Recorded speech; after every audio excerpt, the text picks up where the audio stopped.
会使修理手机的尔，佫会使救人一命。发生伫中华，中华有一个50岁姓郑的查甫人，因为赶大包细包伫路伫行，人无爽快，看到路边啊手机啊踮咧招牌顶有急救红十字标志，就停落来求救。热心的头家娘看因咧话讲袂清楚，赶紧摕笔甲纸回写，而且讲119三字，头家娘随叫救护车来，救护人员到现场了，判断讲这个查甫人可能是中风，赶紧将伊送到病院，加载保住一条命。 查甫人赶大包小包行李，看到红十字手机啊急救站扛棒，赶紧停落来甲头家娘发救命。毋过伊毋是要修理手机啊，是人咧无爽快。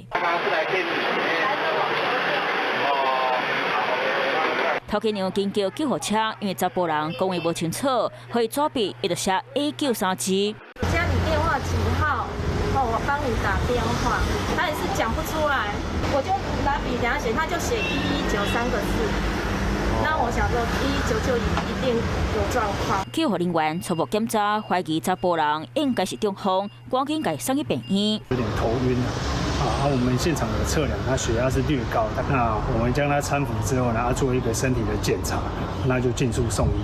据那个同事指出可能是有看过这位病患。 加在这个50岁郑先生，可能是因为赶卡网行甲受过忝，配合抢quyền，人才无爽快，无性命危险。尾仔头家和头家娘听了这个消息，嘛放心吗？他说：“我被昏迷啊。”还有其他人的。当人讲，这已经不是头一摆有人来发救命，嘛讲随往这个扛棒写的是修理手机啊。不过若是有人身体无爽快，嘛是拢会甲因斗相共。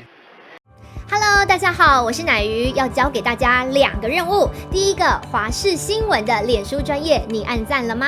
还有华视新闻的 YouTube 频道，赶紧订阅起来，还要记得按赞，开启小铃铛哦。